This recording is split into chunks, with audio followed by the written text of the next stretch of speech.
जय हिंद दोस्तों, welcome to all. स्वागत है आप सभी का आपके अपने यूट्यूब चैनल इंग्लिश स्पाइन में। आज हम देखिए 8th ग्रेड वर्क बुक अपनी क्लास 8 की हिंदी विषय की बुक है, इसे कैसे भरते हैं देखिए। इसमें देखिए आपको बिल्कुल साफ साफ नज़र आएगा। शायद ही कोई ऐसी यूट्यूब पर वीडियो होगी जिसमें इतना क्लियर से दिखे। इसे हम चाहते तो अपनी बुक में से पेन से भी लिख सकते थे, लेकिन उसमें छोटी छोटी गलतियां हो जाती हैं और हम नहीं चाहते कि किसी भी स्टूडेंट की कोई भी गलती हो। तो इसमें हमने आपके लिए टाइप करके रखा है और इसमें इस पीडीएफ को देखिए बहुत अच्छे से समझाएंगे आपको।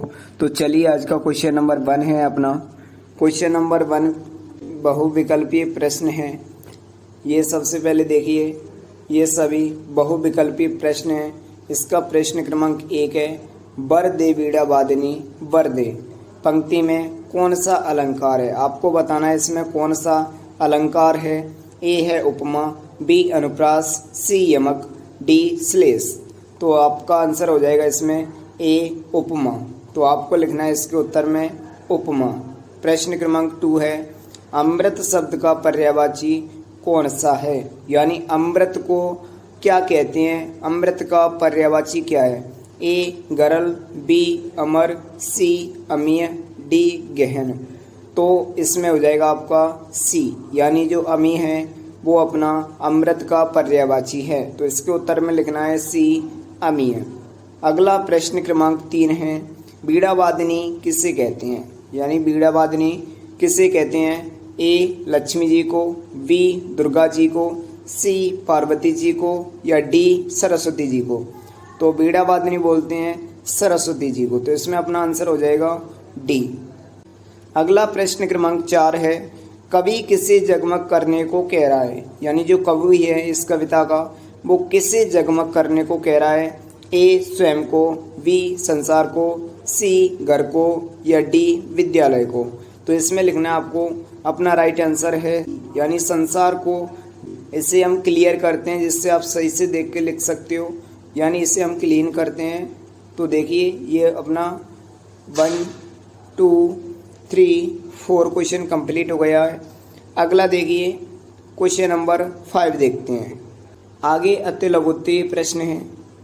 अति लघुत्तरीय प्रश्नों में प्रश्न क्रमांक 5 है, कवि स्वतंत्रता का मंत्र कहाँ भरने की बात कह रहा है, यानी कवि जो है वो स्वतंत्रता का मंत्र कहाँ भरने की बात कह रहा है। तो कवि स्वतंत्रता का मंत्र भारत में भरने की बात कह रहा है। अगला प्रश्न क्रमांक 6 है, विद्या की देवी किसे कहा जाता है। तो उत्तर में लिखना है विद्या की देवी सरस्वती जी को कहा जाता है। किसे कहा जाता है, सरस्वती जी को कहा जाता है। अगला प्रश्न क्रमांक 7 है, यानी नव नव के माध्यम से कवि का क्या आशय है। तो इसका उत्तर है नव नव के माध्यम से कवि कहना चाहता है कि सभी प्राणी इस नए भारतवर्ष की रचना करें और उन्हें इस निर्माण में नए साधन प्राप्त हों। तो ये अपना क्वेश्चन नंबर 7 का आंसर है यहाँ से और ये यहाँ तक। अगला देखिए प्रश्न क्रमांक 8, वरदे कविता में बीड़ावादिनी किसे कहा गया है। तो आंसर में लिखेंगे वरदे कविता में बीड़ावादिनी माँ सरस्वती को कहा गया है। ये अपना इंग्लिश स्पाइन, इससे आप सभी सब्सक्राइब कर लें जिससे आने वाली हर वीडियो का नोटिफिकेशन आप तक चला जाएगा। और आप तो जानते ही हैं हमारा नाम है संजय सर, यानी इंग्लिश स्पाइन के नाम से अपना चैनल है। इससे सभी सब्सक्राइब कर लें और बेल वाले आइकन को ज़रूर प्रेस कर लें जिससे आने वाली वीडियो का नोटिफिकेशन आप तक चला जाएगा। और आप बिल्कुल क्लियरली, यानी अशुद्ध नहीं लिखना है, बिल्कुल भी अच्छे से अपनी बुक भर पाएंगे। और अगर किसी को कोई डाउट रहता है या किसी सब्जेक्ट पर वीडियो बनाने के लिए तो इस नंबर पर कॉल करें और उस सब्जेक्ट पर वीडियो आपको बना दिया जाएगा। तो आगे देखते हैं क्वेश्चन नंबर 9। ये अपने लघुत्तरीय प्रश्न हैं। लघुत्तरीय प्रश्नों में पहला प्रश्न क्रमांक 9 है, निम्नलिखित पंक्तियों का भाव स्पष्ट कीजिए। यानी आपको इनका भाव यानी इनका मीनिंग बताना है, इनका अर्थ बताना है। इनका अर्थ क्या होगा। काट अंध उरके बंधन स्तर, वहा जननी ज्योतिर्मय निर्झर, कलश भेद तमहर, प्रकाश भर जगमग जग कर दे।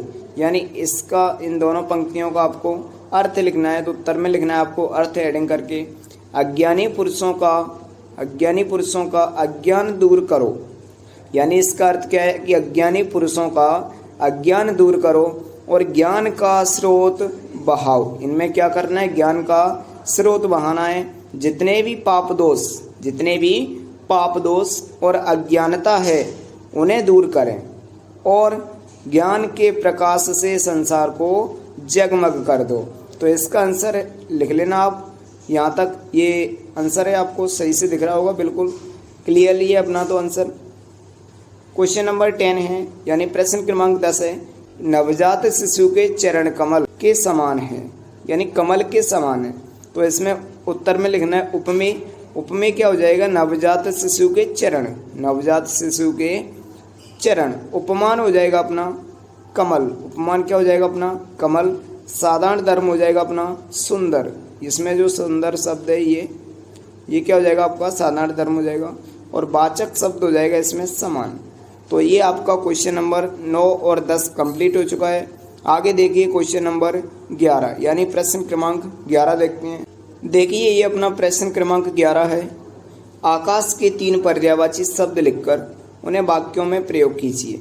यानी आकाश को क्या बोलते हैं, आकाश के पर्यायवाची शब्द लिखने 3 और उनका यूज करना है सेंटेंस में, यानी वाक्य में प्रयोग करना है। तो नंबर 1 है अपना, उत्तर में लिखना है नंबर 1 गगन। गगन का प्रयोग करना है, आज के दिन गगन में बादल छाए हुए हैं, ये हो गए गगन का। नंबर 2 है आसमान, ये आसमान। सुबह सुबह टहलील करने के लिए लोग आसमान की ओर देखते हैं, 2 नंबर का हो गया आसमान। नंबर 3 पर है अंतरिक्ष। वैज्ञानिकों ने अंतरिक्ष में नए ग्रहों की खोज के लिए उपग्रहों का प्रयोग किया है। अगला प्रश्न, यानी उपमा अलंकार किसे कहती हैं, तो उत्तर में लिखना है उपमा शब्द का मतलब होता है तुलना। यानी उपमा शब्द का मतलब क्या होता है, तुलना।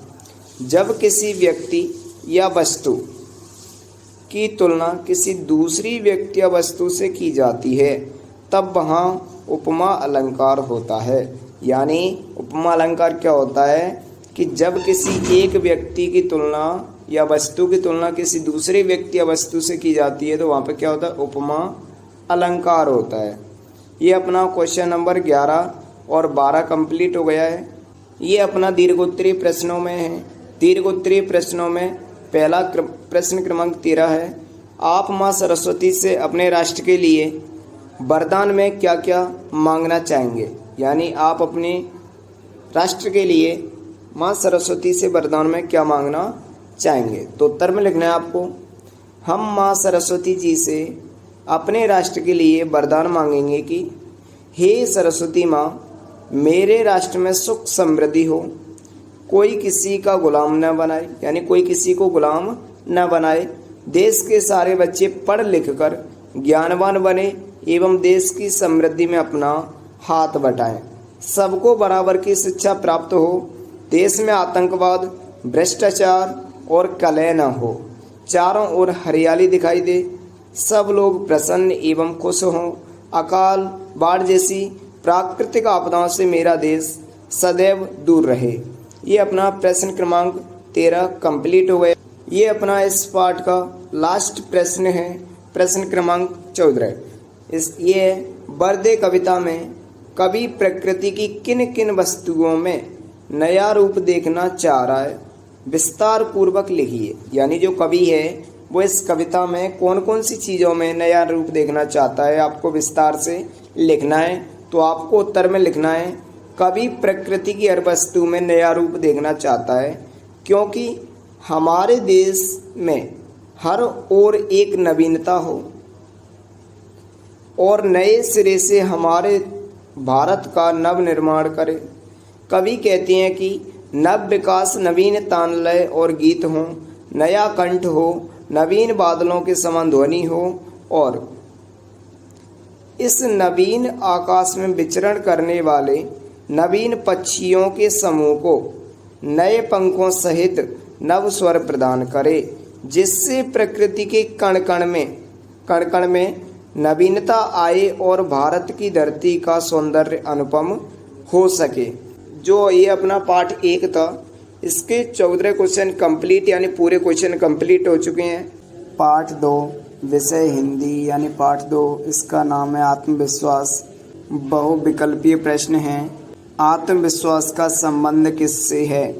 ए बुद्धि से, बी मन से, सी शरीर से, डी योग्यता से। तो आत्मविश्वास का संबंध मन से है, तो उत्तर में लिखेंगे बी मन से। प्रश्न क्रमांक 2 है, सामने वाले व्यक्ति की आदि शक्ति खींच लेने की विशेषता किसमें थी? ए सुग्रीव में, बी श्री राम में, सी बाली में या डी श्री कृष्ण में। तो यह विशेषता बाली में थी, तो उत्तर में लिखना है आपको सी बाली में। प्रश्न क्रमांक 3 है, लेखक के मित्र किसे देखकर डर गए थे? ए बाघ को, बी भेड़िए को, सी कुत्ते को या डी शेर को। तो आंसर में लिखेंगे सी यानी कुत्ते को। प्रश्न क्रमांक 4 है, आत्मश्रद्धा क्यों आवश्यक है? ए है स्वस्थ रहने के लिए, बी सफलता प्राप्त करने के लिए, सी प्रसन्नता के लिए, डी हंसने के लिए।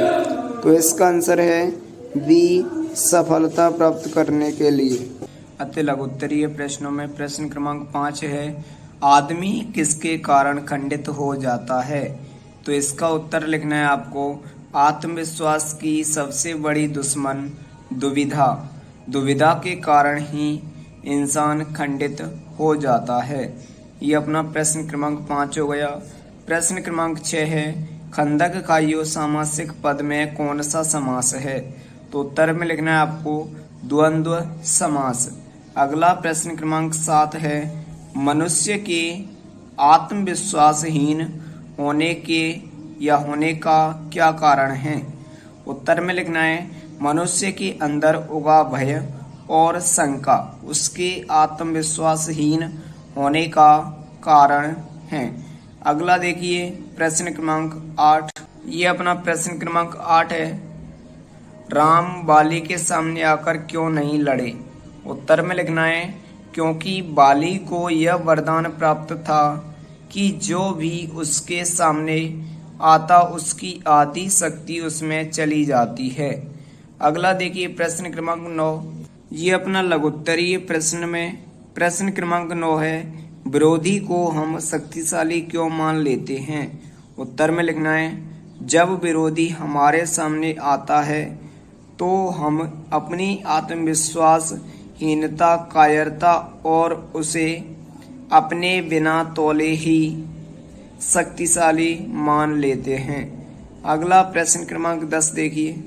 प्रश्न क्रमांक 10 है, सफलता की विषय की उन्नति की कुंजी तो अविचल श्रद्धा है। इस वाक्य का भाव स्पष्ट कीजिए। उत्तर में लिखना है आपको बहुत से मनुष्य यह सोच सोचकर कि हमें सफलता नहीं मिलेगी और देव हमारे विपरीत हैं, अपनी सफलता को हाथों से पीछे धकेल देते हैं। यदि हमारा मन निराशा और शंका से भरा है तो हमारा परिणाम भी विनाश होगा।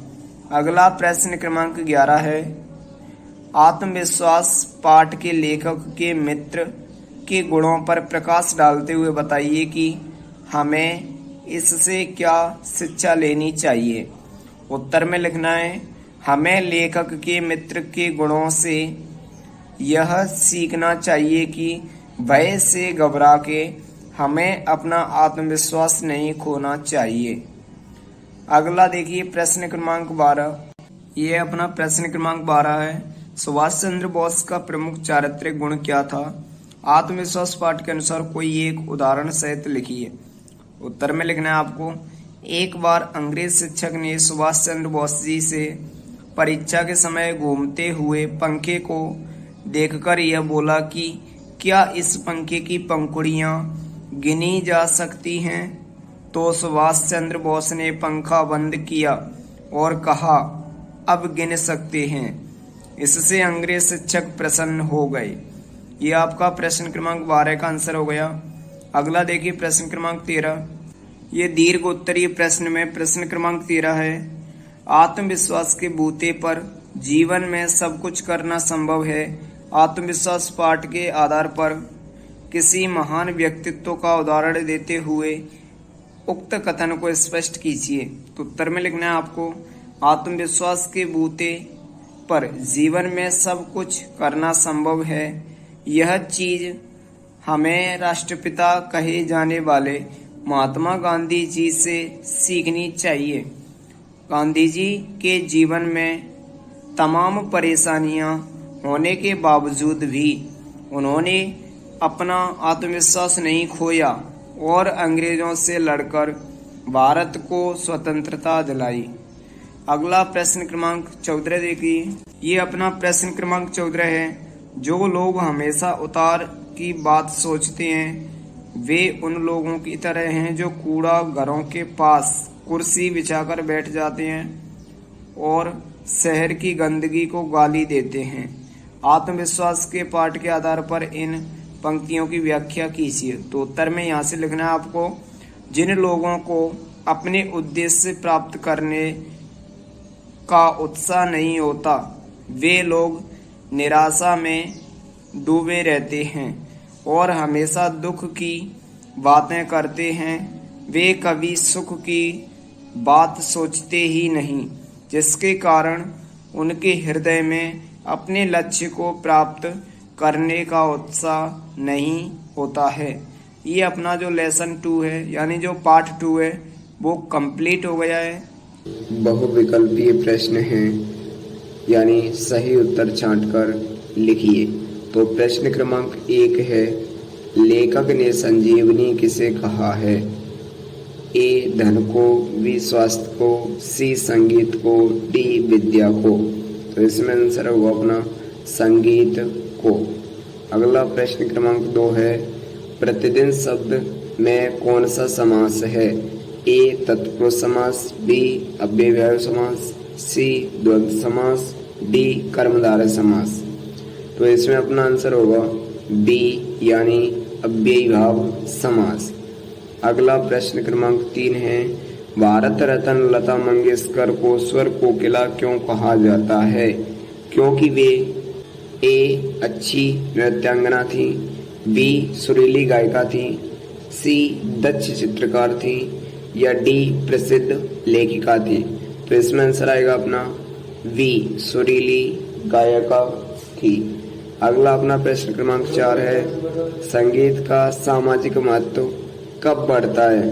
ए धनियों से प्रभावित करने पर, बी अधिकारियों को प्रसन्न करने पर, सी जनसाधारण को प्रभावित करने पर या डी निर्णायकों को प्रश्न करने पर। इसमें अपना राइट आंसर है सी जनसाधारण को प्रभावित करने पर। ये अपना प्रश्न क्रमांक 5 है, मेहर को संगीत का तीर्थ क्यों कहते हैं? तो आपको उत्तर में लिखना है, मेहर को संगीत का तीर्थ इसलिए कहते हैं क्योंकि यहाँ प्रसिद्धि प्रख्यात सरोद वादक उस्ताद अलाउद्दीन खां का जन्म हुआ था। अगला प्रश्न क्रमांक 6 है, लता जी की सफलता का मूल मंत्र क्या है? उत्तर में लिखना है, लता जी के गायन के प्रति इच्छा शक्ति उनकी सफलता का मूल मंत्र है। अगला देखिए प्रश्न क्रमांक 7 है, जिस समाज में कला का स्थान नहीं है वह कैसा है? उत्तर में लिखेंगे, जिस समाज में कला का स्थान नहीं है वह समाज प्राणहीन होता है।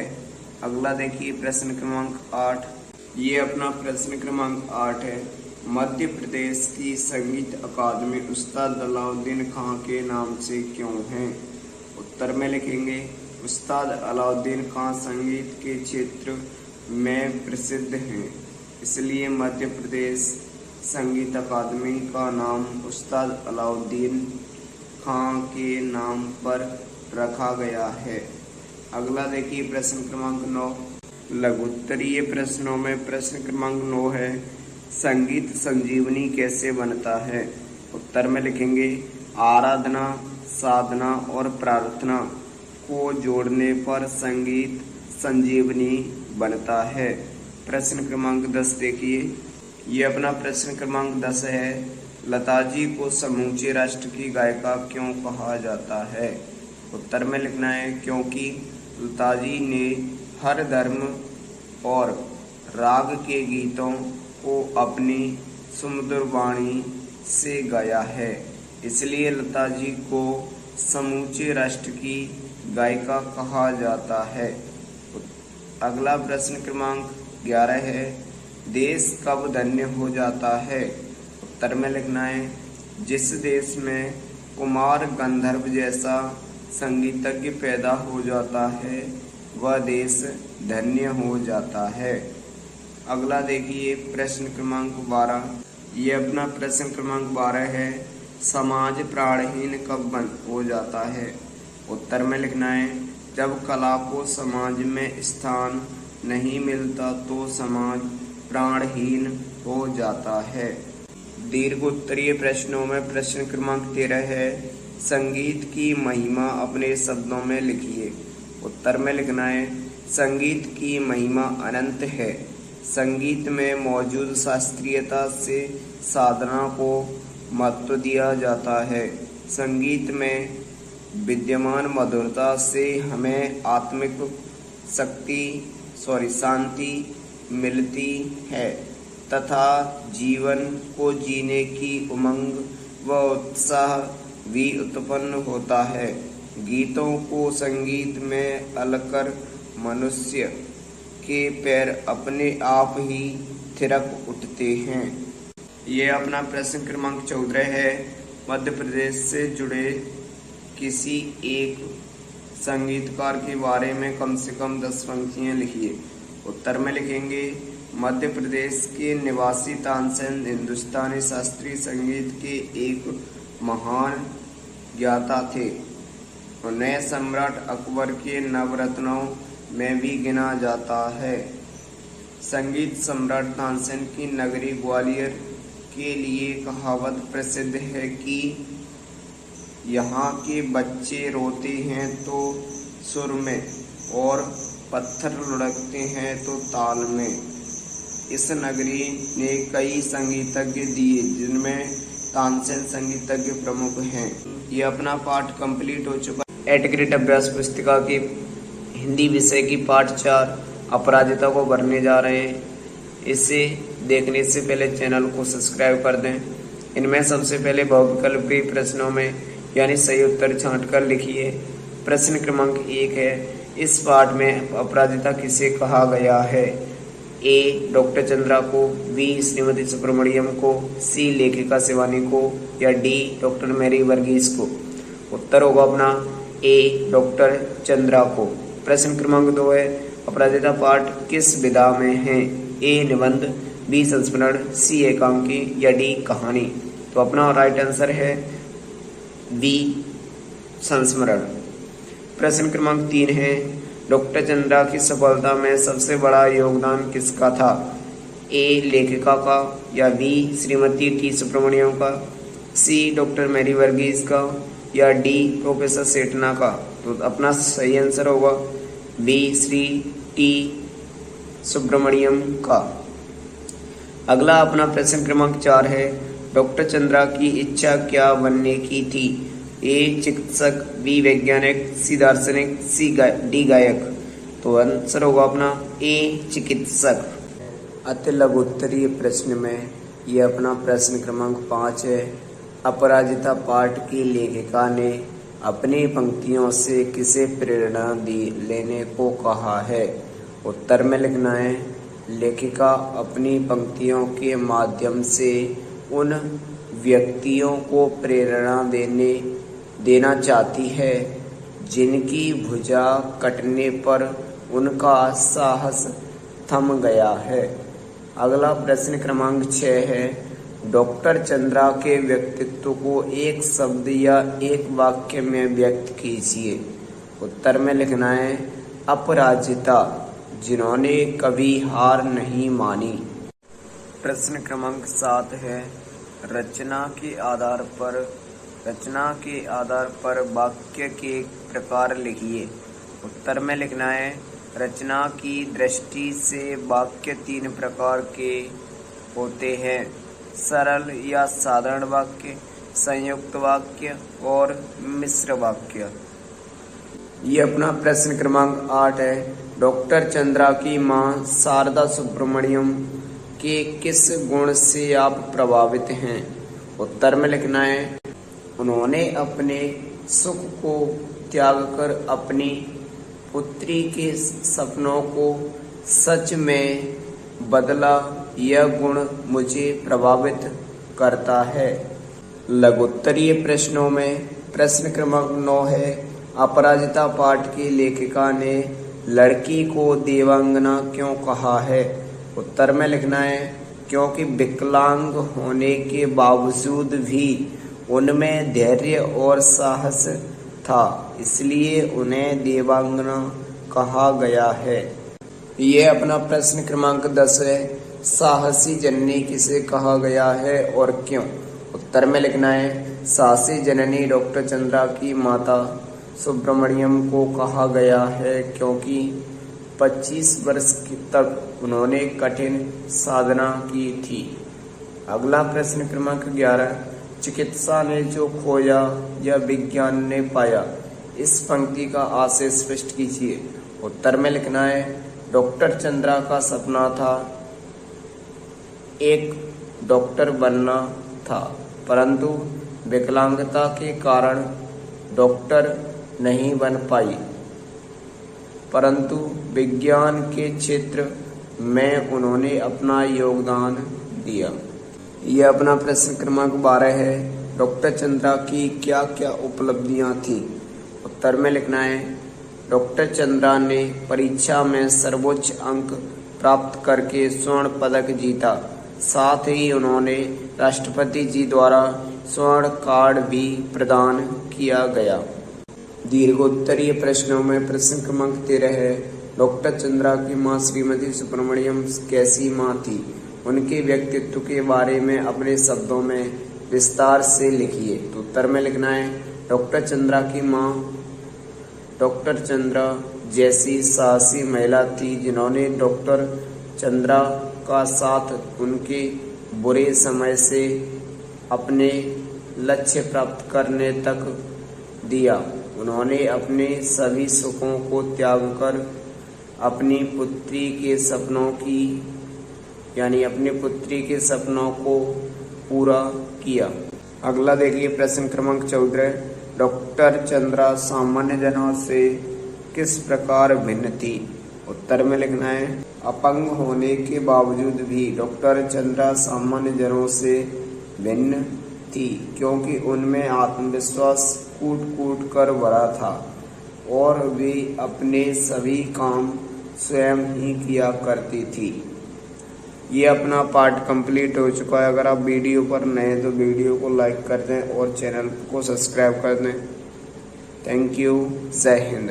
जय हिंद दोस्तों, वेलकम टू ऑल। स्वागत है आप सभी का आपके अपने यूट्यूब चैनल इंग्लिश स्पाइन में। आज हम देखिए 8 की एटीग्रेट अभ्यास पुस्तिका में पाठ 5 श्री मुक्तानंद जी से मिलिए, इसे भरने जा रहे हैं। इससे पहले अगर आप चैनल पर नए हैं तो चैनल को सब्सक्राइब कर दें और वीडियो को लाइक करके किताब भरना स्टार्ट करें। तो अपना क्वेश्चन है बहुविकल्पीय यानी सही उत्तर छांट कर लिखिए। तो इसका प्रश्न क्रमांक 1 है, श्री मुक्तानंद जी से मिलिए। पाठ किस विधा का है? ए संस्मरण, बी कहानी, सी व्यंग्य या डी रिपोर्टाज। तो इसमें अपना राइट आंसर होगा सी यानी व्यंग्य। अगला प्रश्न क्रमांक 2 देखिए, अजायब घर का समानार्थी क्या है? ए भोजनालय, बी ग्रंथालय, सी संग्रहालय या डी विद्यालय। तो इसमें अपना राइट आंसर होगा सी यानी संग्रहालय। अगला देखिए प्रश्न क्रमांक 9, मुक्तानंद जी का चंदन घिस मेरे नंदन कहावत किस पाठ में किस पर खरी उतरती है? ए लेखक पर, बी मुक्तानंद जी पर, सी मैनेजर पर या डी डॉक्टर पर? तो राइट आंसर होगा अपना बी यानी मुक्तानंद जी पर। आगे प्रश्न क्रमांक 4 है, मुफ्त की चीज़ों का मजा लेने के लिए क्या होना पड़ता है?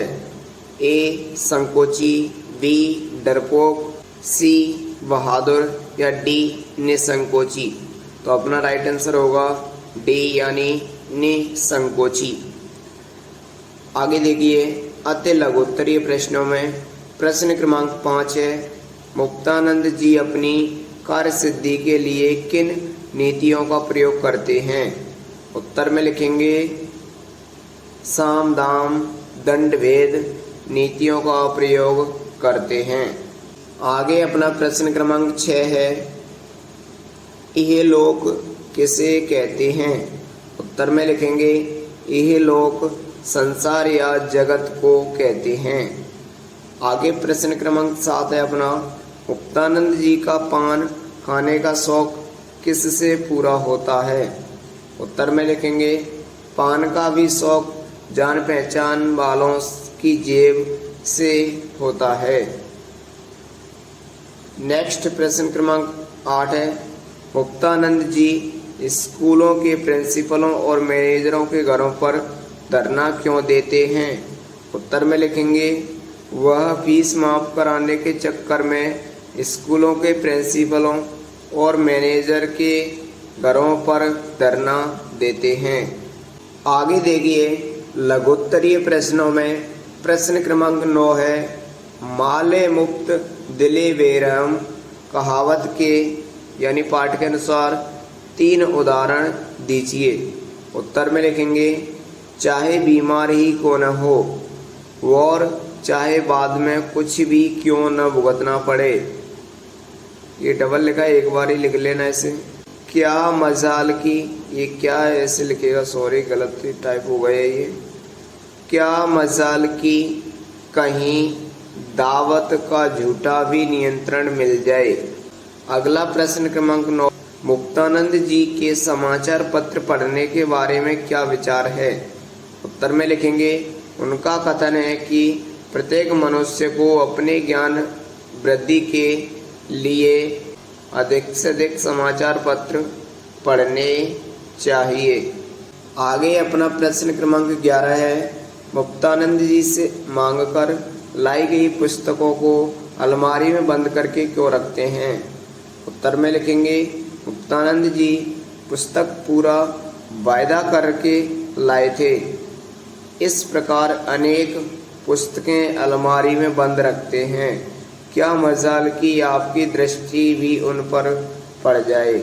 अगला प्रश्न क्रमांक 12 है अपना, मुफ्त की दवाइयों के बारे में मुक्तानंद जी क्या सोचते हैं? उत्तर में लिखेंगे मुफ्त की चीज कभी नुकसान नहीं करती है। आगे देखिए आगे दीर्घोत्तरीय प्रश्न अपना प्रश्न क्रमांक 13, मुक्तानंद जी डॉक्टर और वैद्यों को किस प्रकार खुश रखते हैं? इसके राइट आंसर में लिखेंगे उनकी डॉक्टर वैद्य हकीम सभी से दोस्ती है और आखिर में सलामत रहे। सरकारी अस्पताल की डॉक्टर को अपनी खुशमद पसंद है तो उसकी खुशामद वैद्य पीसी कीर्तन शौकीन हैं तो उनके यहाँ कीर्तन यह है कि किसी न किसी प्रकार पहले उनसे मित्रता और फिर उनसे मुफ्त में दवाई। आगे अपना प्रश्न क्रमांक 14 है, पाठ के लेखक को मुक्तानंद जी के साथ थिएटर देखने की घटना को अपने शब्दों में लिखिए। उत्तर में लिखेंगे मुक्तानंद जी को सिनेमा देखने का भी शौक है, फ्री पास प्राप्त करने में वह अत्यंत कुशल हैं। एक दिन मुझ पर कृपा दृष्टि हुई नहीं से एक थिएटर के पास ले आए थे। थिएटर नवरात्रि 1 बजे समाप्त हुआ। मैंने बीच में कई बार उनसे घर वापस चलने को कहा लेकिन बराबर यही दोहराते रहे, मुफ्त में क्या बुरा है।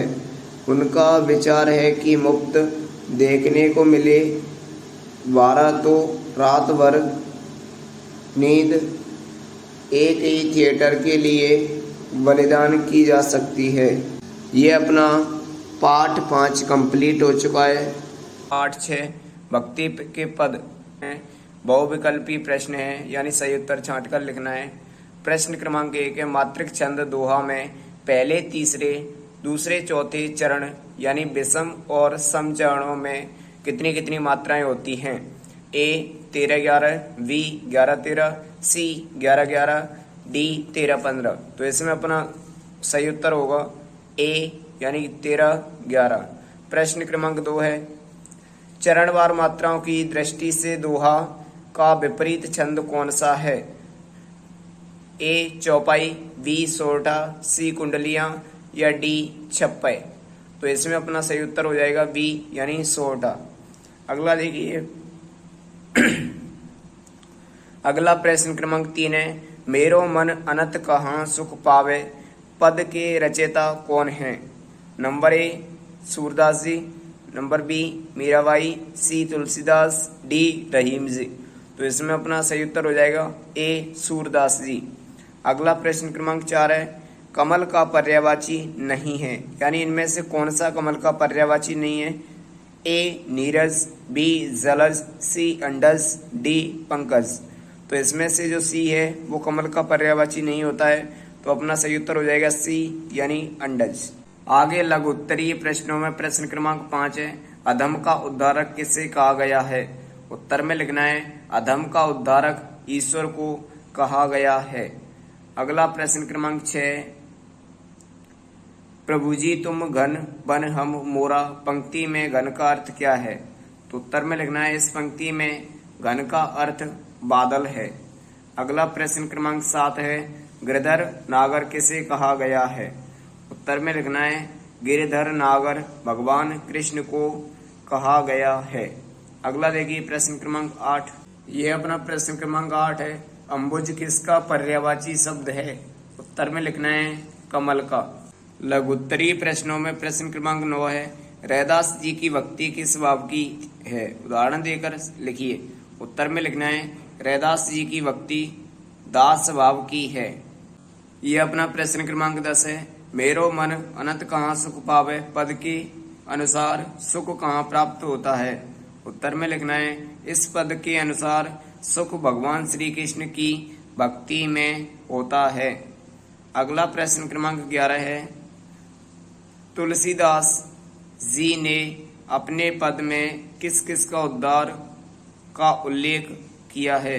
उत्तर में लिखना है तुलसीदास जी ने अपने पद में मारीच, जटायु, डाकू, अहिल्या, भारतमुनि आदि के उद्धार का उल्लेख किया है।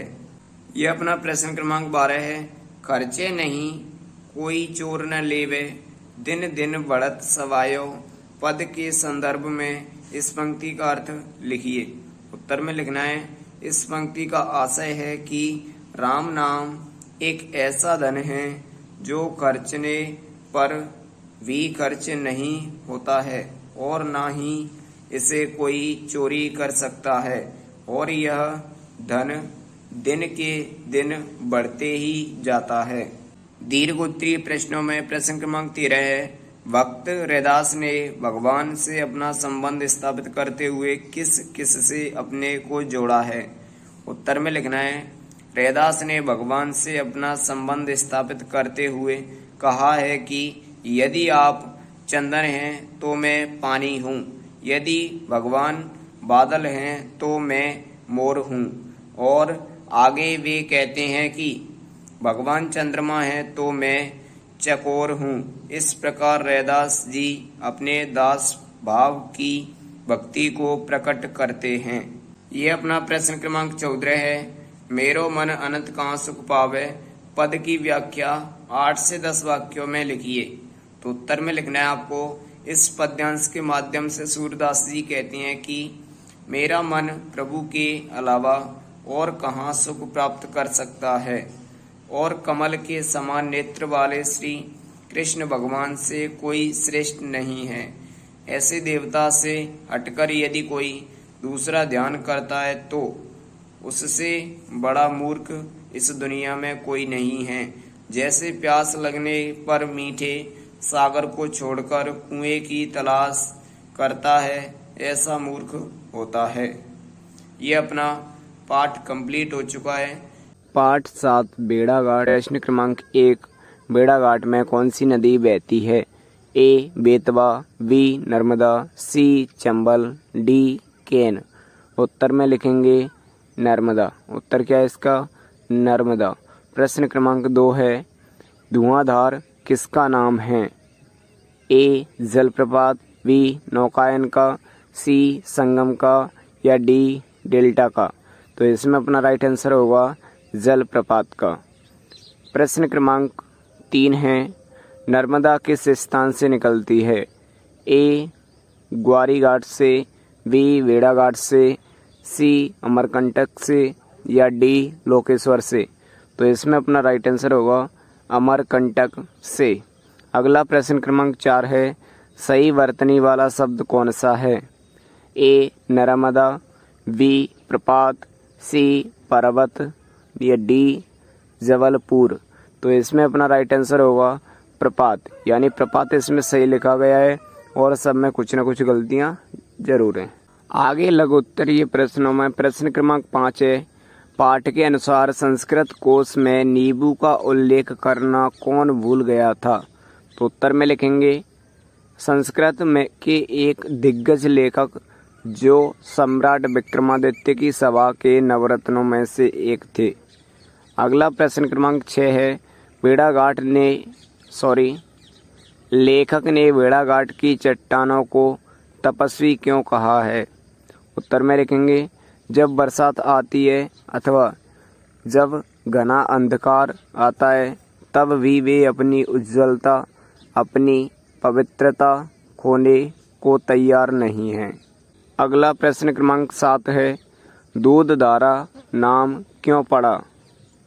उत्तर में लिखेंगे जब जोर का घर्षण होता है तब पानी भी दूध जैसा दिखाई दे पड़ता है। अगला प्रश्न क्रमांक 8 है, गौरी शंकर मंदिर का निर्माण किसने और कब करवाया था? उत्तर में लिखेंगे करण देव की महारानी अल्हड़ा देवी ने संवत 1155 से 1156 विक्रमादित्य ने उसे बनवाया।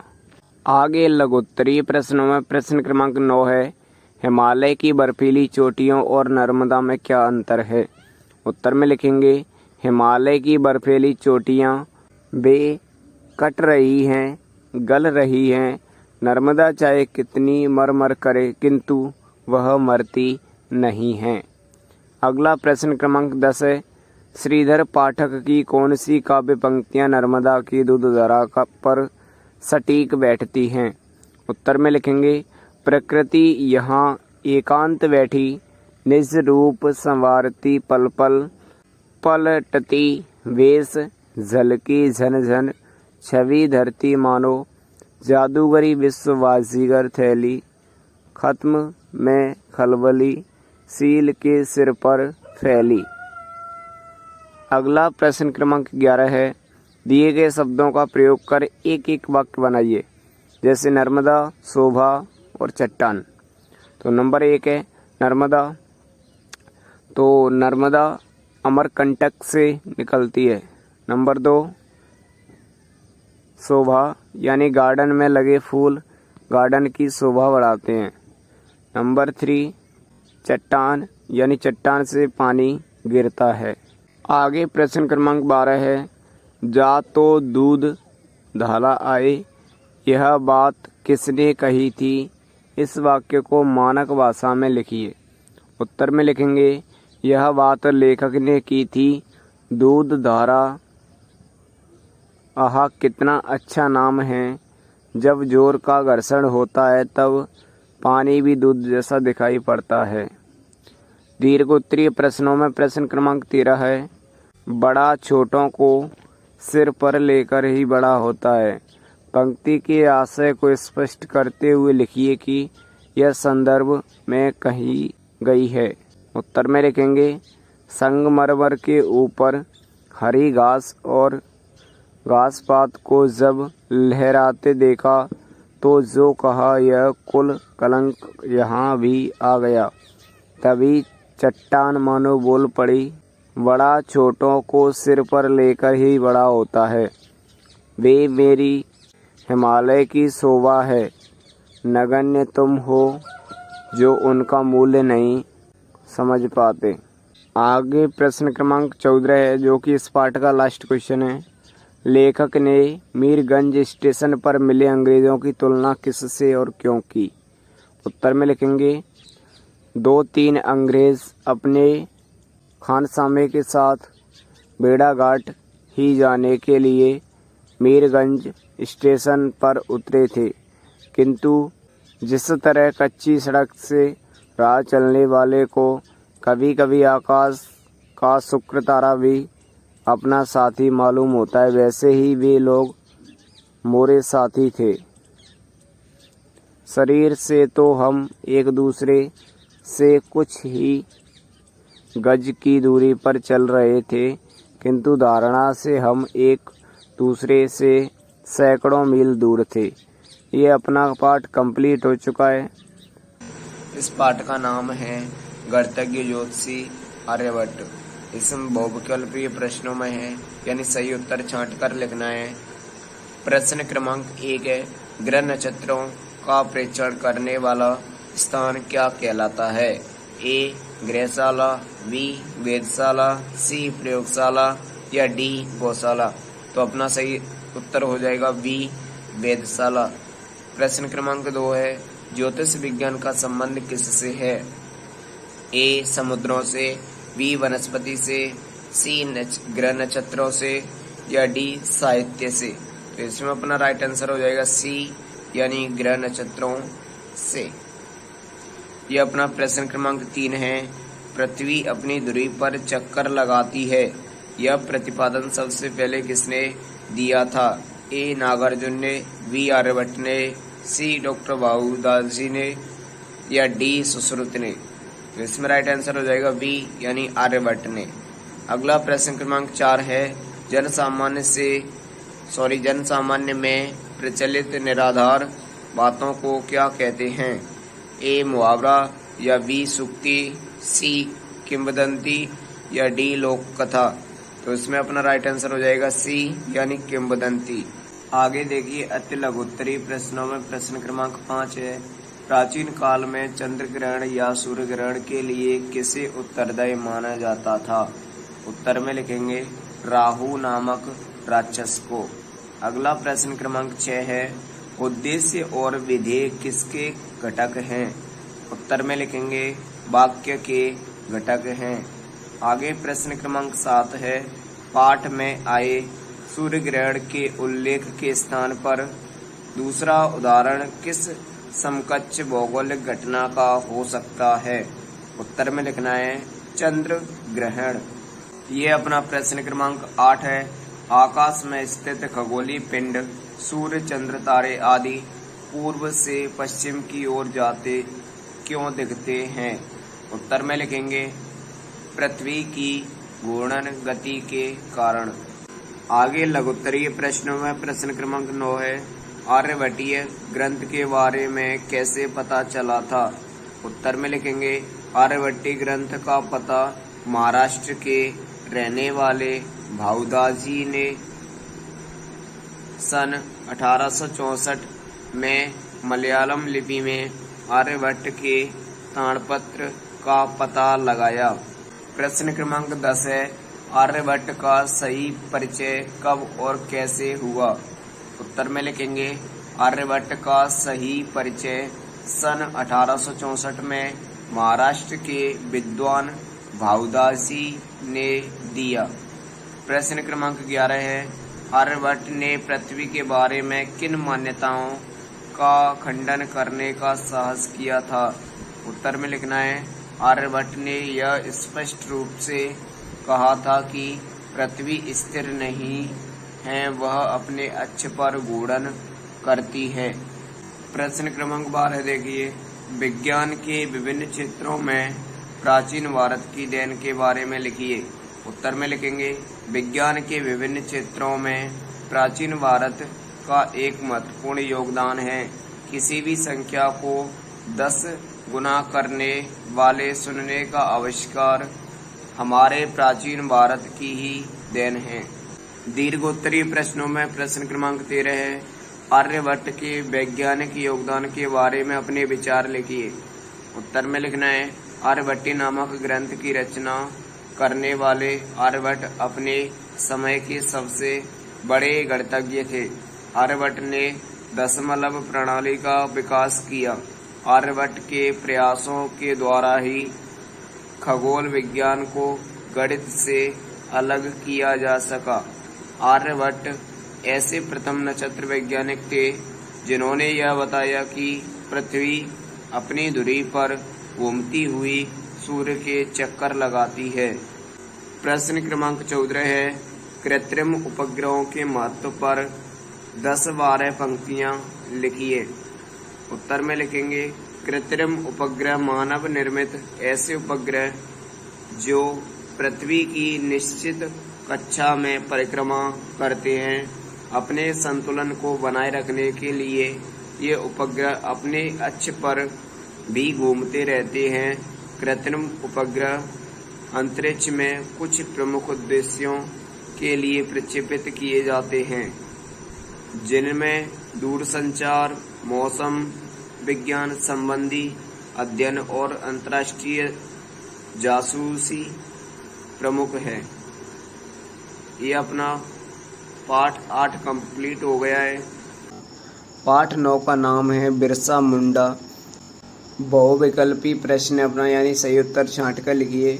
इसका प्रश्न क्रमांक 1 है, मुंडा भाषा में सिंह का अर्थ क्या है? ए चंद्रमा, बी सूर्य, सी धरती।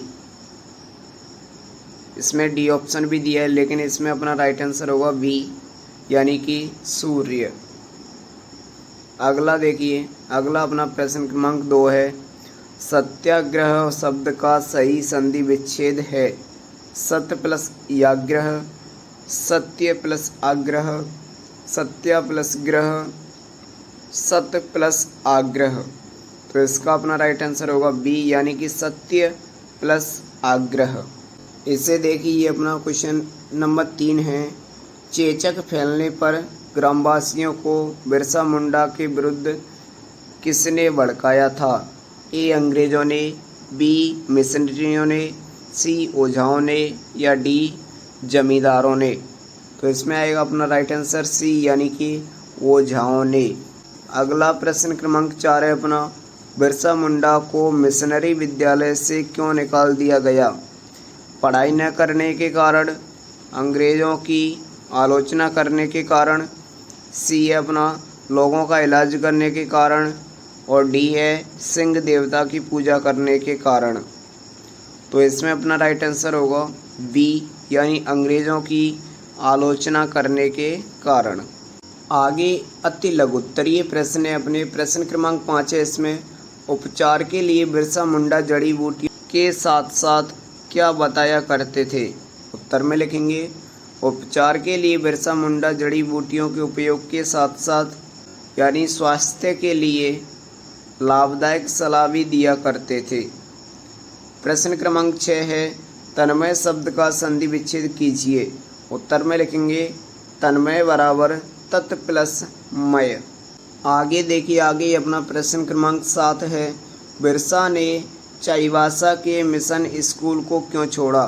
उत्तर में लिखेंगे क्योंकि बिरसा को चाईबासा के स्कूल में दास्ता का अनुभव हुआ जो उन्हें पसंद नहीं था।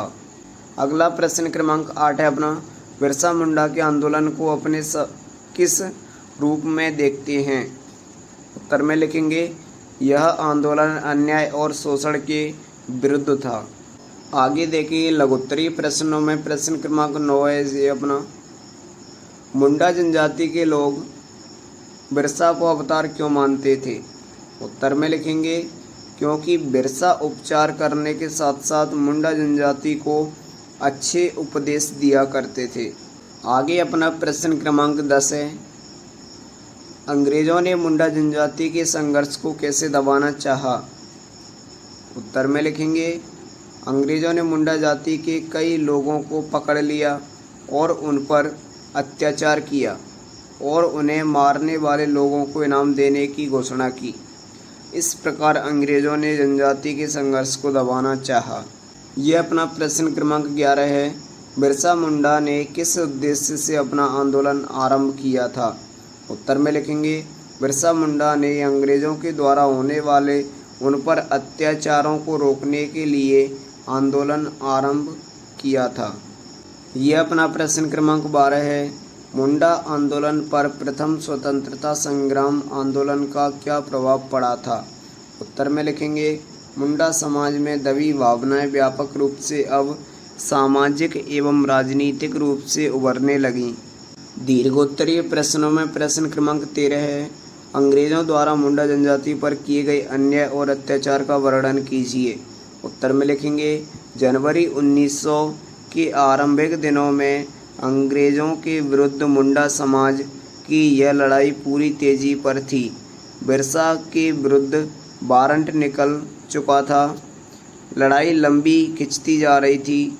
अंग्रेजों ने पूरी ताकत लगाकर इस स्वाधीनता की लड़ाई को, ये अशुद्ध लिखा है इसे पढ़ेंगे, कुचलने की ठान ली। यहाँ से आगे है उन्होंने सेना बुलाकर सत्याग्रह को बर्बरता से दबाना प्रारंभ कर दिया। लोगों पर अंधाधुंध गोलियां चलाईं। कई मुंडाओं को पकड़ लिया गया था। बिरसा मुंडा पर इनाम घोषित किया गया था। ये इस पाठ का अपना लास्ट प्रश्न क्रमांक 14 है। बिरसा मुंडा के बारे में अपने विचार लिखिए। उत्तर में लिखेंगे बिरसा मुंडा के चरित्र की निम्न विशेषताएं हैं।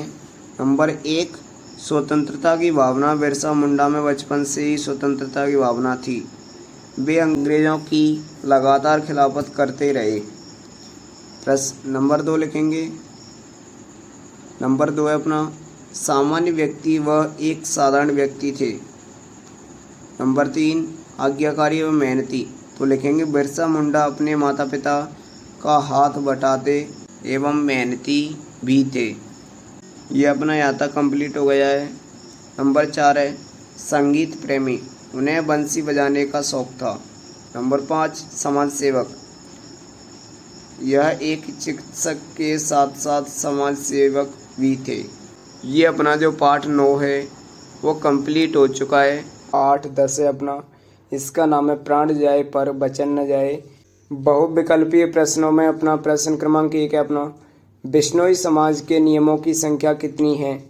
ए 19, बी 20, सी 29 या डी 30। तो इसमें अपना राइट आंसर होगा सी यानी कि 29। अगला प्रश्न क्रमांक 2 है बिश्नोई समाज द्वारा किस लिए आंदोलन किया गया था?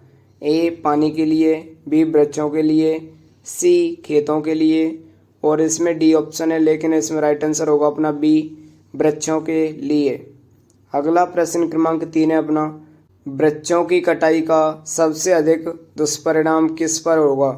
ए घरों पर, बी सड़कों पर, सी पर्यावरण पर या डी फसलों पर। तो इसमें अपना राइट आंसर होगा सी यानी कि पर्यावरण पर। अगला देखिए प्रश्न क्रमांक 4 है अपना रक्षक का विलोम शब्द कौन सा है? ए तक्षक, बी भक्षक, सी संरक्षक। इसमें डी ऑप्शन भी है लेकिन इसमें राइट आंसर होगा अपना बी यानी कि भक्षक।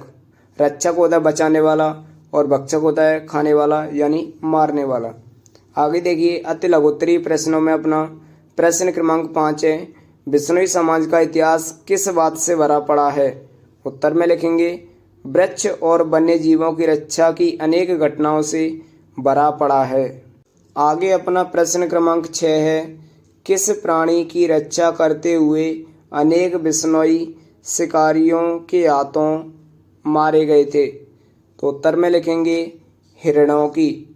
अगला प्रश्न क्रमांक 7 है प्रदूषण से बचने के लिए हमें किसकी रक्षा करनी चाहिए? उत्तर में लिखेंगे वृक्षों की। अगला प्रश्न क्रमांक 8 है अपना प्राण जाए पर वृक्ष न जाए पाठ से क्या प्रेरणा मिलती है? तो उत्तर में लिखेंगे वृक्षारोपण एवं वन संरक्षण की प्रेरणा मिलती है। आगे लघुत्तरीय प्रश्नों में प्रश्न क्रमांक 9 है अपना, शहीद अमृता देवी के बलिदान से क्या प्रेरणा मिलती है। उत्तर में लिखेंगे, यदि अमृता के बलिदान से यह प्रेरणा मिलती है कि हमें अपने आसपास के पर्यावरण की रक्षा अपने प्राणों की बाजी लगाकर भी करनी चाहिए, नए पेड़ लगाना चाहिए। अगला प्रश्न क्रमांक 10 है अपना, शहीद स्वर्गवासी निहाल चंद बिश्नोई के बारे में आप क्या जानते हैं। उत्तर में लिखेंगे, निहाल चंद बिश्नोई सन 1906 अक्टूबर में राजस्थान के डुंगरू जिले में हिरणों की रक्षा करते हुए शहीद हुए थे। आगे देखिए, आगे अपना प्रश्न क्रमांक 11 है, मध्य प्रदेश का वन विभाग प्रतिवर्ष किस क्षेत्र में पुरस्कार देता है, लिखिए। उत्तर में लिखेंगे, मध्य प्रदेश का वन विभाग प्रतिवर्ष वन संपादन एवं वन रक्षा के क्षेत्र में उल्लेखनीय कार्य करने वाली ग्राम पंचायत अधन संख्या को शहीद अमृता देवी बिश्नोई पुरस्कार और 1 लाख रुपए नगद प्रदान करता है। अगला प्रश्न क्रमांक 12 है, बिश्नोई समाज की आन बान शान और पहचान के पीछे कौन से नियम हैं। उत्तर में लिखेंगे, उनके द्वारा प्रकृति से जुड़े 29 नियम हैं। यह अपना प्रश्न क्रमांक 13 है, पेड़ों की रक्षा करते हुए बिश्नोई समाज के कार्यों का वर्णन कीजिए।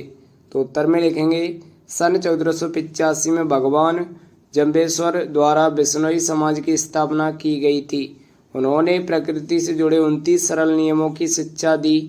इन 29 नियमों का पालन करने वाले बिश्नोई कहलाए। इन्हीं नियमों में से वृक्षों की रक्षा और सभी जीवों पर दया करना एक मुख्य नियम था। इस नियम का पालन तो लिखना है, इस नियम का पालन करने के लिए इन्होंने इस तरह पालन किया जो आप उनकी आन बान शान व पहचान बन गया। बिश्नोई समाज का इतिहास वृक्षों और वन्य जीवन की रक्षा की अनेक घटनाओं से भरा पड़ा है। यह अपना प्रश्न क्रमांक 14 है, भारत शासन, मध्य प्रदेश शासन और वन विभाग पर्यावरण के क्षेत्र में कौन कौन से पुरस्कार प्रदान करते हैं। इसका उत्तर लिखेंगे, शहीद अमृता देवी एवं 362 शहीदों के बलिदान की स्मृति में भारत शासन प्रतिवर्ष राष्ट्रीय पर्यावरण पुरस्कार देता है। मध्य प्रदेश का वन विभाग प्रतिवर्ष वन संवर्धन एवं वन रक्षा के क्षेत्र में उल्लेखनीय कार्य करने वाली ग्राम पंचायत अथवा संस्था को शहीद अमृता देवी बिश्नोई पुरस्कार और 1 लाख नगद प्रदान करता है। मध्य प्रदेश सरकार शहीद अमृता देवी बिश्नोई के नाम पर 2 व्यक्तिगत पुरस्कार भी ऐसी ही हैं। 5 लाख नगद और प्रशासन और प्रशस्ति पत्र पुरस्कार वन संवर्धन और वन्य प्राणी की रक्षा में उत्कृष्ट कार्य करने वाले व्यक्ति को प्रतिवर्ष दिए जाते हैं। ये अपना जो पाठ 10 है वो कंप्लीट हो चुका है। इसका पाठ 11 है और इसे देखिए अच्छे से टाइप करके लेके आए। आज हम इस बहुविकल्पी प्रश्नों में प्रश्न क्रमांक 1 है अपना, कुंडलियां छंद बनता है।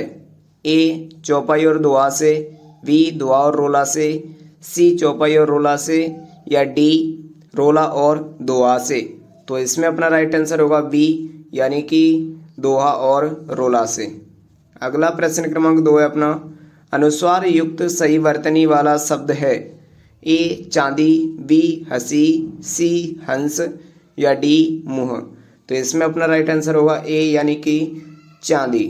अगला देखिए प्रश्न क्रमांक 3 है अपना, व्यवहार से विनम्रता कैसे आती है।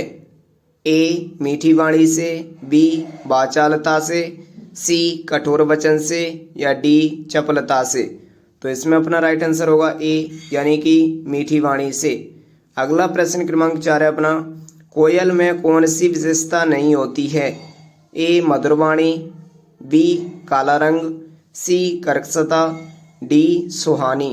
तो इसमें पूछा विशेषता नहीं होती है, तो कोयल के अंदर कर्कशता की विशेषता नहीं होती है। तो इसमें अपना राइट आंसर होगा सी। आगे देखिए अति लघुत्तरी प्रश्न है अपना प्रश्न क्रमांक 5, हमें मीठे वचन क्यों बोलना चाहिए।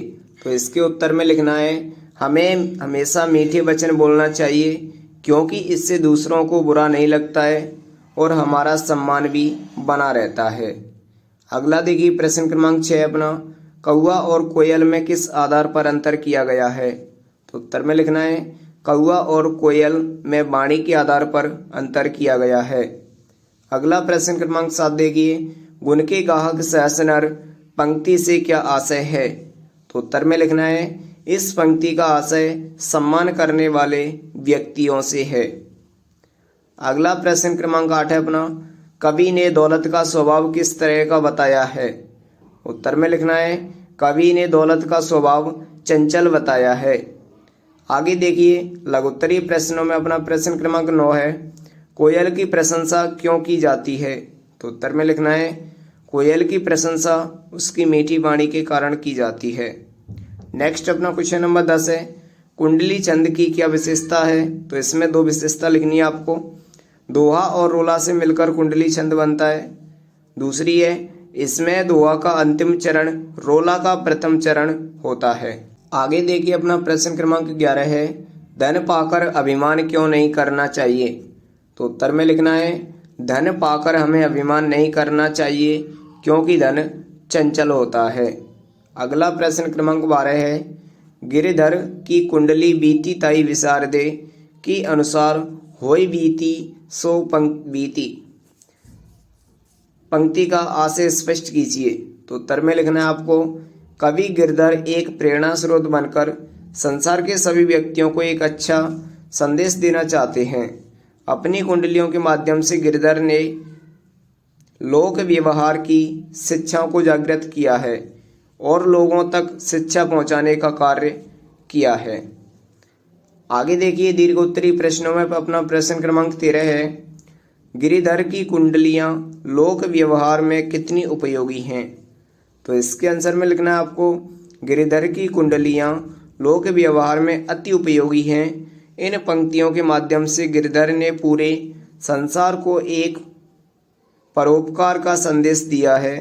गिरिधर जी कहती हैं कि धन का कभी अभिमान नहीं करना चाहिए क्योंकि ये चंचल होता है, और इसी तरह कई सारे उदाहरण देकर गिरिधर संसार को एक नई सीख देने का प्रयास करते हैं। ये अपना लास्ट प्रश्न क्रमांक 14 है, कवि गिरिधर की लोक व्यवहार की शिक्षाओं को अपने शब्दों में लिखिए। तो उत्तर में लिखना है इस पंक्ति के अनुसार गिरिधर कहते हैं कि हमें बीती बातों को भुला देना चाहिए, भविष्य में क्या आगे करना है यह ध्यान में रखना चाहिए। जीवनोपयोगी बातों पर ध्यान देना, हर काम विवेक से करेंगे तो विरोधी भी हमसे हार जाएंगे, इससे हम सफल होंगे व आगे का जीवन सुखद होगा। ये अपना जो पाठ 11 था वो कंप्लीट हो गया है। इसमें पाठ 12 यानी याचक और दाता यानी बहुविकल्पी प्रश्न है, ये सही उत्तर छांट कर लिखिए। इसका प्रश्न क्रमांक 1 है, पाठ के अनुसार प्रतिदिन मंदिर के द्वार पर फूल कौन बेचता था? तो उत्तर ए पुजारी, बी दर्शनार्थी, सी वृद्धा या डी मुनीम। तो इसमें अपना राइट आंसर होगा सी यानी कि वृद्धा। अगला प्रश्न क्रमांक 2 है, याचक और दाता कहानी में वास्तविक याचक किसे माना गया है? ए वृद्धा को, बी सेठ जी को, सी मोहन को या डी मुनीर जी को। तो इसमें भी अपना राइट आंसर होगा ए यानी कि वृद्धा। अगला प्रश्न क्रमांक 3 है अपना, होश में आने के बाद मोहन की स्थिति क्यों बिगड़ने लगी? ए डॉक्टर न मिलने के कारण, बी सेठ जी को न देखकर, सी वृद्धा माँ को न देखकर, डी दवा न मिलने के कारण। तो इसमें अपना राइट आंसर होगा सी यानी कि वृद्धा माँ को न देखकर। अगला प्रश्न क्रमांक 4 है, इसमें मोहन के पूर्ण स्वस्थ होने में कौन सी बात प्रमुख थी? ए दवाइयाँ, बी डॉक्टर, सी धन दौलत, डी ममता। तो इसमें अपना राइट आंसर होगा डी यानी कि ममता।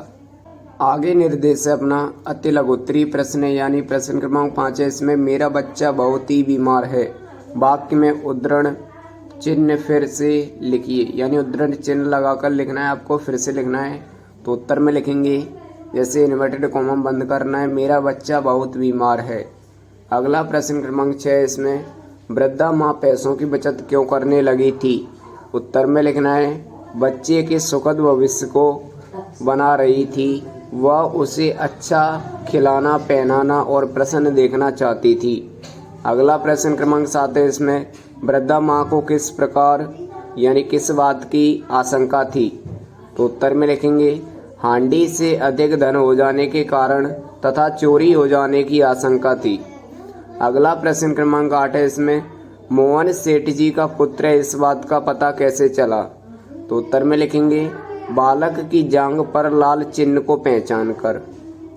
आगे लघुत्तरी प्रश्न में प्रश्न क्रमांक 9 है अपना सेठ जी के हाथ पांव फूलने लगे वाक्य में रेखांकित वाक्यांश का अर्थ क्या है? यानी इसका अर्थ बताना है आपको। तो उत्तर में लिखेंगे हाथ पांव फूलने लगे बराबर लिखना है घबरा जाना, यानी इसका अर्थ होगा घबरा जाना। अगला प्रश्न क्रमांक 10 है अपना सेठ जी ने वृद्धा माँ की बचत के पैसे क्यों नहीं लौटाए? उत्तर में लिखेंगे सेठ जी को लालच आ गया, उन्होंने वृद्धा से झूठ बोलकर उसे बाहर कर दिया। अगला प्रश्न क्रमांक 11 अपना सेठ जी माँ के पास क्यों गए थे? उत्तर में लिखेंगे बच्चे की तबीयत ज़्यादा खराब होती जा रही थी और वह माँ की हट लगाए जा रहा था, इसलिए सेठ जी वृद्धा माँ के पास गए थे। अगला प्रश्न क्रमांक 12 है बच्चे के मिलने के बाद वृद्धा माँ के जीवन में क्या परिवर्तन आ गया था? उत्तर में लिखेंगे सेठ जी ने रुपयों की वह हांडी लौटाने को कहा, वह आज सेठ बनारसी दास से महान हो गई थी। आगे दीर्घोत्तरी प्रश्नों में अपना प्रश्न क्रमांक 13 है सेठ जी की पहचान देशभक्त और धर्मात्मा के रूप में थी, आप इस बात से सहमत हैं या नहीं? कारण सहित अपने विचार लिखिए। तो उत्तर में लिखेंगे नहीं, यानी हम इस बात से सहमत नहीं हैं क्योंकि उसने वृद्ध बूढ़ी माँ को बहुत परेशान किया था। वृद्ध के बचत के पैसे उसने नहीं लौटाए। वृद्धा माँ के बार बार विनती करने पर भी उसे तनिक भी दया नहीं आई। उसका दिल पत्थर के समान था, वह असहाय बच्चे पर भी उसे दया नहीं आई। ये अपना प्रश्न क्रमांक 14 है, यानी इस पाठ का लास्ट प्रश्न है ये अपना वृद्धा के आंसुओं में फूलों का मकरद और ममता की गंध थी, इस कथन का आशय लिखिए। उत्तर में लिखेंगे बच्चे के होश आने पर उसने आंखें खोली और बोला माँ। अपने आसपास माँ को न पाकर वह रोने लगा। उसकी हालत फिर से बिगड़ने लगी, ज्वर बढ़ रहा था, वह माँ की रट लगाए जा रहा था। वृद्धा माँ जब वापस बच्चे के पास लौटी तो मोहन की आंखें खुल गई थी। जो काम दवाइयों डॉक्टरों और हकीमों से न हो पाया वह काम वृद्धा की ममता ने पूरा किया। इसमें अपना पाठ 13 है न यह समझो कि हिंदुस्तान की तलवार सोई है। इस तो देखिए ये सभी बहुविकल्पी प्रश्नों में ये प्रश्न क्रमांक 1 अपना निम्नलिखित में से आगत शब्द कौन सा है? आपको आगत शब्द बताना है। ए है इसमें विसर्जन, बी विरासत, सी विश्व या डी विजय।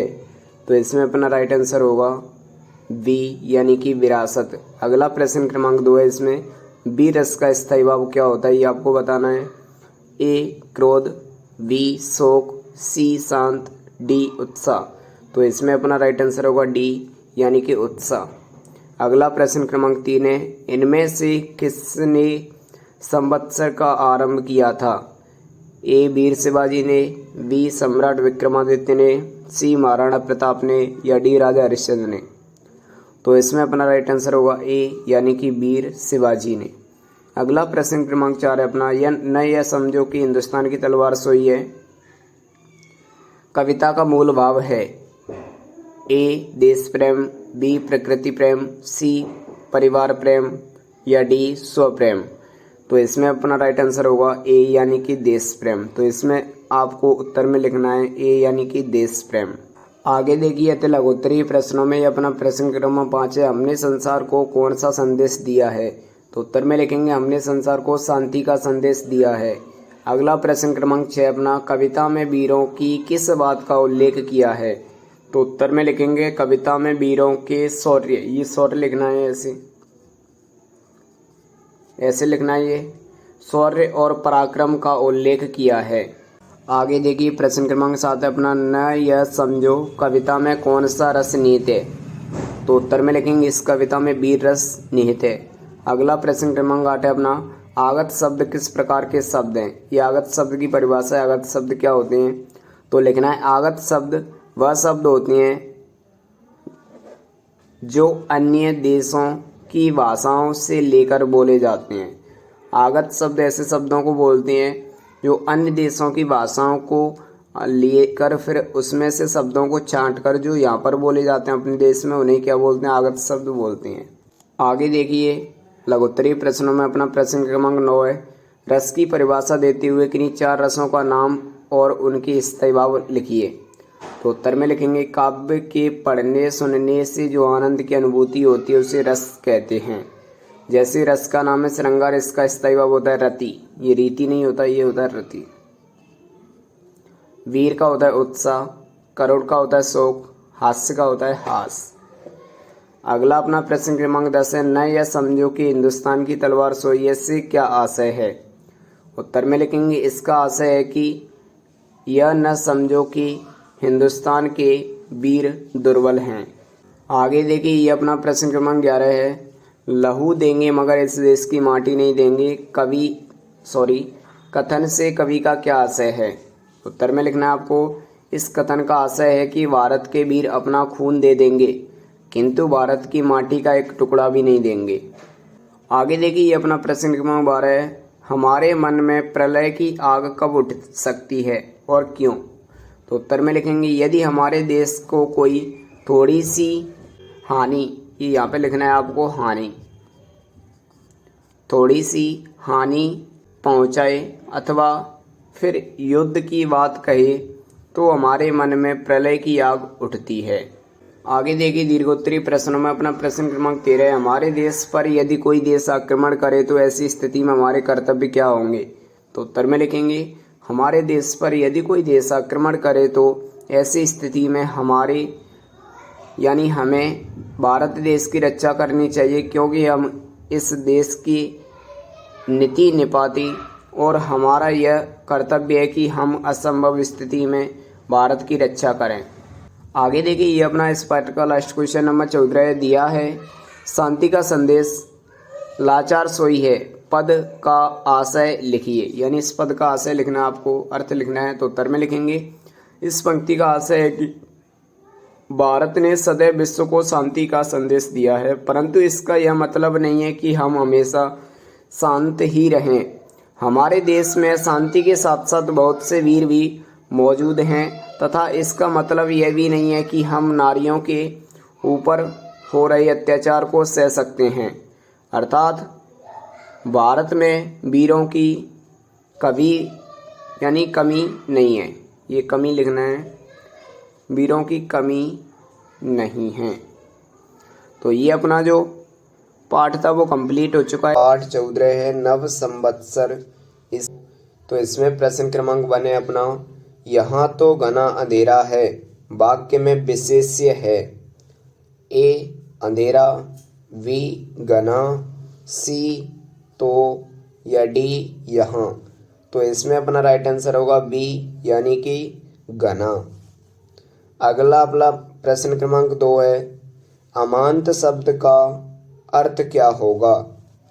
ए जिसका कभी अंत न हो, बी अमन प्रदान करने वाला, सी अमावस्या को समाप्त होने वाला, या डी आत्मा को सुख देने वाला। तो इसमें अपना राइट आंसर होगा सी यानी कि अमावस्या को समाप्त होने वाला। अगला अपना प्रश्न क्रमांक 3 है, वासंतीय नवरात्रि का पर्व कौन सा नहीं है। ए दशहरा, बी रामनवमी, सी चैती चांद, या डी गुड़ी पड़वा। तो इसमें अपना राइट आंसर होगा वी यानी कि रामनवमी। आगे देखिए आगे अपना प्रश्न क्रमांक 4 है, हेमलंब किसका नाम है। ए पक्ष का, बी संवत्सर का, सी तिथि का, या डी पर्व का। तो जो हेमलंब है वो संवत्सर का नाम है, तो इसमें अपना राइट आंसर होगा बी यानी कि संवत्सर का। आगे निर्देश अपना अति लघुत्तरीय प्रश्न है, इसमें अपना प्रश्न क्रमांक 5 है, नव संवत्सर का अर्थ लिखिए।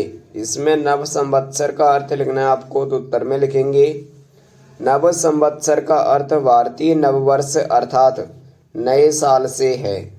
आगे देखिए अपना प्रश्न क्रमांक 6 है, वासंती नवरात्रि का समापन किस पर्व पर होता है? तो उत्तर में लिखेंगे वासंती नवरात्रि का समापन रामनवमी के दिन होता है। अगला प्रश्न क्रमांक 7 है अपना, चैती चांद पर्व क्यों मनाते हैं?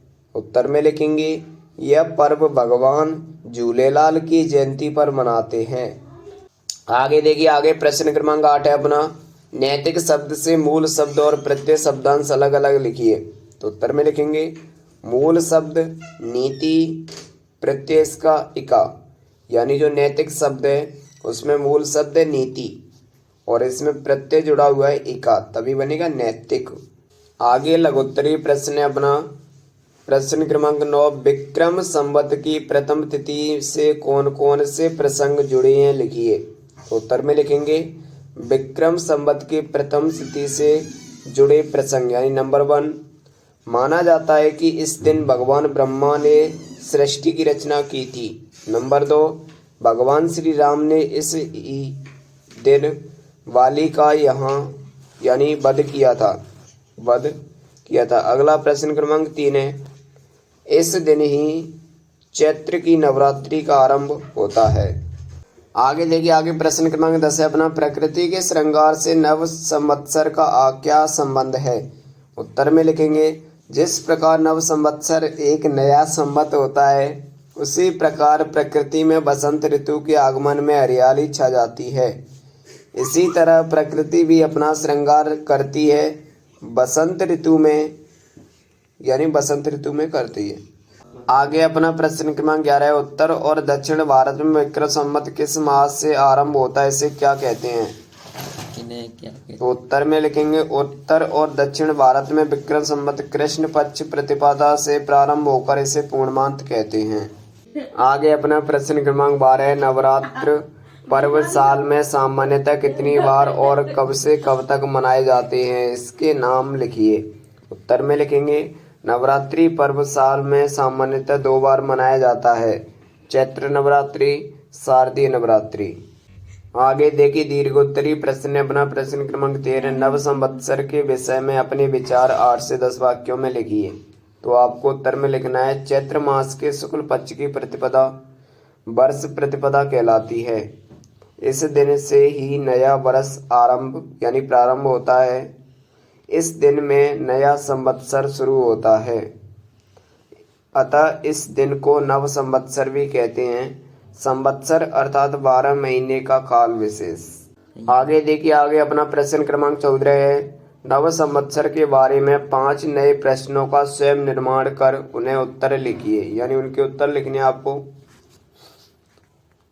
तो लिखना है ये सब अपने उत्तर में ही, लेकिन प्रश्नों का निर्माण करना है। तो प्रश्न क्रमांक 1 है अपना, नव संवत्सर क्या है? तो उत्तर में लिखेंगे भारतीय नववर्ष, या नव वर्ष लिखना है,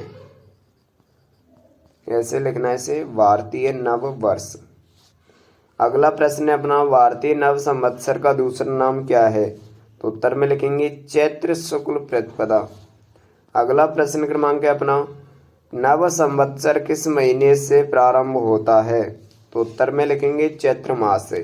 तो देखिए यहाँ तक अपना कंप्लीट हो चुका है। आगे अगला प्रश्न है अपना, नव संवत्सर का दूसरा नाम क्या है? तो उत्तर में लिखेंगे गुड़ी पड़वा। अगला प्रश्न है अपना, नव संवत्सर का उपयोग क्यों किया जाता है? तो उत्तर में लिखेंगे समय की गणना के लिए। ये अपना जो पाठ था वो कंप्लीट हो चुका है। देखिए पाठ 15 महेश्वर। तो देखिए निर्देश अपना बहुविकल्पी प्रश्न यानी सही उत्तर छांट कर लिखना है। इसका प्रश्न क्रमांक 1 है, महेश्वर पाठ किस विधा में लिखा गया है? ए व्यंग्य, बी पत्र, सी कहानी या डी निबंध? तो इसमें अपना राइट आंसर होगा बी यानी कि पत्र। अगला प्रश्न क्रमांक 2 है अपना, महेश्वर नगर की स्थापना किसने की थी? ए सहस्त्रार्जुन ने, बी ऋषि जमदग्नि ने, सी मानदाता ने या डी परशुराम जी ने? तो इसमें अपना राइट आंसर होगा सी यानी कि मानदाता ने। अगला अपना प्रश्न क्रमांक 3 है, महेश्वर के नाम से क्या प्रसिद्ध है? ए किला, बी शिवलिंग, सी नर्मदा या डी घाट। तो इसमें अपना राइट आंसर होगा ए यानी कि किला। अगला अपना प्रश्न क्रमांक 4 है, महारानी अहिल्याबाई को किस रूप में देखा जाता है? ए विश्वमाता, बी लोकमाता, सी कर्ममाता या डी धर्ममाता। तो इसमें अपना राइट आंसर होगा बी यानी कि लोकमाता। तो इसका चलिए आगे का प्रश्न देखते हैं। आगे देखिए बच्चों, अति लघुत्तरीय प्रश्नों में अपना प्रश्न क्रमांक 5 है, महेश्वर की कौन सी साड़ियाँ प्रसिद्ध हैं?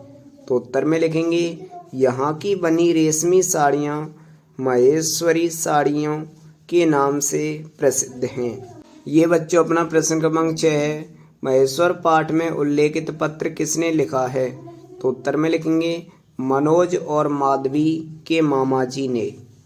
अगला बच्चों प्रश्न क्रमांक 7 है अपना, महेश्वर का प्राचीन नाम क्या था? तो उत्तर में लिखेंगे, महेश्वर का प्राचीन नाम माहेश्वरी अथवा माहेश्मती था। अगला बच्चों प्रश्न क्रमांक 8 है अपना, महेश्वर के लोग प्रागैतिहासिक काल में किस तरह रहते थे? तो उत्तर में लिखेंगे बच्चों, यहाँ के लोग घास फूस के झोंपड़ों में या पेड़ों पर बने घरों में रहते थे। अगला देखिए बच्चों अपना प्रश्न क्रमांक 9 देखते हैं। आगे देखिए लघुत्तरीय प्रश्नों में ये बच्चों प्रश्न क्रमांक 9 है, महारानी अहिल्याबाई द्वारा महेश्वर में किए गए कार्यों को लिखिए। तो उत्तर में लिखेंगे, महारानी अहिल्याबाई द्वारा महेश्वर में सुंदर घाटों, मंदिरों, धर्मशालाओं तथा भवनों का निर्माण कराया। अगला देखिए अपना प्रश्न क्रमांक 10 है, महेश्वर के प्रमुख दर्शनीय स्थल कौन कौन से हैं? तो उत्तर में लिखेंगे बच्चों, महेश्वर के प्रमुख दर्शनीय स्थल नर्मदा के तट पर एक किला और भगवान शिव का विशाल मंदिर, पवित्र शिवलिंग आदि हैं। आगे देखिए बच्चों, यहाँ तक ये कंप्लीट हो जाए। आगे अपना प्रश्न क्रमांक 11 है बच्चों, महेश्वर आने वाला दर्शनार्थी अपने आप को कब धन्य समझता है? तो उत्तर में लिखेंगे, मंदिर में महारानी अहिल्याबाई द्वारा प्रज्वलित अखंड दीप में यहाँ आने वाले प्रत्येक दर्शनार्थी घी डालकर अपने आप को धन्य समझता है। आगे देखिए बच्चों, ये अपना प्रश्न क्रमांक 12 है, महेश्वर के अलंकार युक्त भवन किस काल की विशेषता है? उत्तर में लिखेंगे, मौर्य सातवाहन। ये लिखना है, मौर्य सातवाहन और गुप्तकालीन सभ्यता का प्रभाव भी इस नगर पर पड़ा। अलंकार युक्त भवनों का निर्माण इस युग की विशेषता है। आगे देखिए बच्चों, दीर्घोत्तरीय प्रश्न है अपना प्रश्न क्रमांक 13, ईसा पूर्व की 4वीं शताब्दी से लेकर प्रथम शताब्दी का समय महेश्वर के लिए क्यों महत्वपूर्ण था? तो उत्तर में लिखेंगे, क्योंकि इस समय के भवनों के अवशेष यहाँ मिले हैं। इन भवनों में ईंटों का प्रयोग किया गया है। उस समय मिट्टी के कलात्मक और सुंदर घड़े बनाए जाते थे। सांचे में ढली मृदा और पत्थर की बनी कई वस्तुएं यहाँ खुदाई में मिलती हैं। आगे देखिए बच्चों, ये अपना प्रश्न क्रमांक 14 है, महेश्वर के घाटों के प्रातःकाल और सायंकाल के वातावरण को अपने शब्दों में लिखिए। तो उत्तर में लिखेंगे, प्रातः और सायंकाल पुण्य सलिता नर्मदा में जय नर्मदे मैया कहते हैं और स्नान करते हुए नर नारियों मंदिरों में गूंजती घंटियों और आरती की मधुर ध्वनि ओम नमः शिवाय के मंत्र में डूबा भक्तिमय वातावरण और इतना ही पवित्र प्राकृतिक सौंदर्य बड़ा मनोहारी है। महारानी अहिल्याबाई के पूरे मालवा की तरह यहाँ भी लोकमाता के रूप में देखा जाता है। यहाँ घर घर में उनके चित्र लगे हैं। तो इसी प्रश्न के साथ ही अपना जो पाठ था 15 वो कंप्लीट हो चुका है। अगर आप चैनल पर नए हैं तो चैनल को सब्सक्राइब कर दें, वीडियो को लाइक कर दें और वीडियो को दोस्तों के लिए शेयर ज़रूर कर दें। थैंक यू, जय हिंद।